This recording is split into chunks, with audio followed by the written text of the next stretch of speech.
Hello दोस्तों, आप सबका स्वागत है मेरे यूट्यूब चैनल हॉरर्स 2 एलपीएम में। आज मैं आप सबके लिए एक बेहद रोमांचक कहानी लाया हूं, तो जल्दी से चैनल को सब्सक्राइब कर दें और वीडियो को लाइक कर दें। बढ़ते हैं अपनी कहानी की ओर। श्याम और योगेश समुंदर की गहराइयों में स्कूबा डाइविंग करते थे। हमेशा नई नई खोजें करते रहते। कभी प्रकृति की सुंदरता जो समुद्र के अंदर छिपी हुई है उनमें ही कोई अलौकिक चीज़ मिल जाती, तो कभी कभी किसी डूबे जहाज से कुछ कीमती चीज़ें मिल जाती। यह उनका रोज का काम था और यही उनकी रोजी रोटी। अच्छा कमा लेते थे दोनों, पुरानी और कुछ रहस्यमय चीज़ों को बेचकर। इसी तरह कुछ 4 दिन पहले योगेश और श्याम दोनों समुद्र की गहराइयों में उतरने के लिए अपनी बोट को बहुत आगे तक ले गए। अचानक सूरज की किरणों से भी ज़्यादा चमकदार पर पीली सुनहरी सी रोशनी समुंदर के अंदर से आने लगी। दोनों को लगा जरूर नीचे कुछ होगा, जाकर देखना चाहिए। उनके साथ एक और आदमी था जो ऊपर की तरफ बोट में बैठकर देख रेख करता था और वापस आने के वक्त मशीन से उन्हें खींचता था। उसका नाम था मोहन। मोहन को सब कुछ समझाकर श्याम और योगेश समुद्र की गहराइयों में शोध करने के लिए निकल पड़े। सुनहरी सी चीज बहुत चमक रही थी, उन्हें अपनी ओर आकर्षित कर रही थी। ये दोनों डाइविंग करते ही जा रहे थे। लगभग 3-4 किलोमीटर जाने पर भी वह रोशनी जरा से भी बड़ी नहीं दिखी, बस उसी तरह चमके जा रही थी, उतनी ही दूर से। इस पर श्याम ने कहा, यार मुझे कुछ ठीक नहीं लग रहा। शायद कुछ भी नहीं है, हो सकता है कोई जादुई रोशनी हो जो बस ऐसे ही चमक रही हो। और हम अपनी नाव से भी बहुत दूर आ चुके हैं। इससे आगे बढ़ना हमारे लिए खतरे से खाली नहीं होगा और मेरा तो ऑक्सीजन भी कम हो रहा है, इसलिए मैं वापस जाना चाहता हूँ। अरे यार श्याम, घबराता बहुत है तू, इसलिए तेरी सांसें ज़्यादा चलती हैं और तेरा ऑक्सीजन डबल लेवल पर खर्च होता है। कितनी बार कहा है घबराया कम कर, पर तू सुनता ही नहीं है। मेरी मान तो श्याम, तू वापस बोट की तरफ चल। मैं तो सुनहरी चीज लेकर ही आऊँगा। और वैसे भी हमारे सूचक यंत्र में आइलैंड बहुत ही नज़दीक दिखा रहा है, तो तू घबरा मत, तू वापस चला जा। मैं अब कुछ डिस्कवर करके ही लौटूंगा, योगेश कहता है। एक काम कर, तू अभी बोर्ड लेकर यहाँ से चला जा, 2 दिन बाद ही आना। तब तक के लिए खाने का सामान है मेरे पास, तू घर पर खबर कर देना ताकि लोग मेरी फिक्र ना करें। और तू संभल कर जा भाई। यहाँ से दोनों के रास्ते अलग हो जाते हैं। श्याम वापस बोर्ड पर पहुँच जाता है और योगेश टापू के बहुत ही नज़दीक पहुँच चुका था। उसके सूचक यंत्र में टापू बस 20-25 मिनट की दूरी पर दिखा रहा था। श्याम बोर्ड लेकर वापस किनारे चला गया। उसने उसके घर फ़ोन करके खबर कर दी कि योगेश की चिंता ना करें। इधर योगेश टापू पर पहुँच चुका था और उसने छानबीन कार्य शुरू कर दिया। तभी एक छोटी सी गुफा दिखाई दी जो बहुत लंबी नहीं थी। उसने सोचा क्यों ना यहाँ आराम कर लिया जाए थोड़ी देर। आराम कर कुछ खा पीकर वहीं लेट गया। फिर अचानक से उसके कानों में घुंघरू की आवाज़ आई।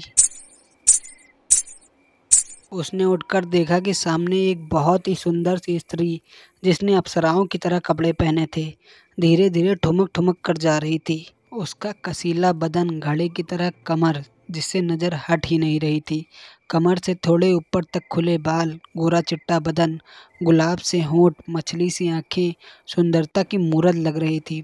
उसे तो देखकर किसी का भी मन बदल जाए। मैंने उससे पूछा, सुनो, इस टापू पर तुम क्यों रह रही हो? क्या यहाँ और भी लोग रहते हैं? नहीं, यहाँ कोई और नहीं रहता। मैं खो गई हूँ और मुझे वापस लेने कोई नहीं आया। तब से यहीं जीने की कोशिश कर रही हूँ, उस अप्सरा से दिखने वाली स्त्री ने कहा। अरे तो घबराओ मत, 2 दिन बाद मेरा दोस्त श्याम यहीं आने वाला है। मैंने उसे खुद बोला है, लोकेशन उसे पता है। तो अब तुम खुश हो जाओ क्योंकि हम दोनों बहुत ही जल्द अपने अपने घर जाएंगे, योगेश ने कहा। क्या सच? उसने मुस्कुराते हुए मुझे गले लगा लिया और ज़ोर से अपनी बाहों में कस लिया। मैं अपने होश गंवा बैठा। मुझे कुछ भी सूझ नहीं रहा था। वो थोड़ा असहज होकर मुझसे अलग हुई। असहजता कम करने के लिए मैंने उससे कहा, मेरा नाम योगेश है। मैं स्कूबा डाइविंग करता हूँ और साथ ही साथ समुद्र की गहराइयों में उतरकर मूल्यवान वस्तुओं की खोज करता हूँ। वैसे तुम्हारा नाम क्या है? सुंदरी, वो हल्की सी मुस्कान लिए बोली। उसे तो जैसे ऊपर वाले ने तराश कर बनाया था, पर रखने वाले ने नाम भी बहुत अच्छा रखा था जो उसे जचता था। सुंदरी बहुत ही प्यारा नाम है, मैंने उससे कहा। धीरे धीरे रात हो रही थी और टापू पर ठंड भी बढ़ रही थी और सुंदरी ठंड के मारे कपकपा रही थी। मैंने लकड़ियाँ बटोरी और आग जलाई और हम दोनों वहीं बैठे एक दूसरे का हाथ थामे हुए बातें कर रहे थे।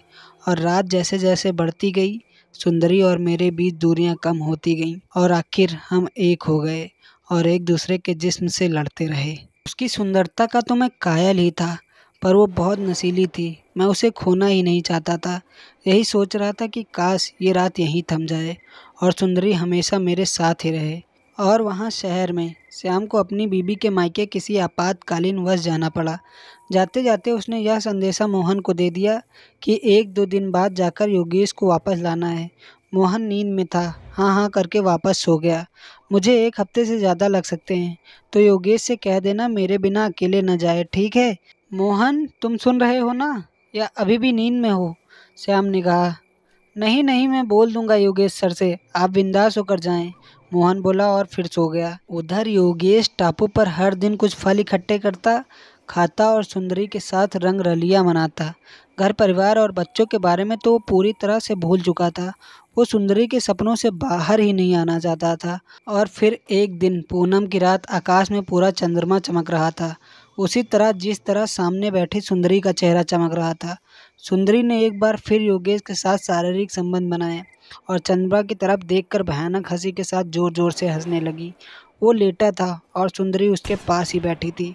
अचानक जैसे उसे किसी बात पर गुस्सा आ रहा हो, योगेश ने पूछा, सुंदरी क्या हुआ? लेकिन वो कुछ नहीं बोली।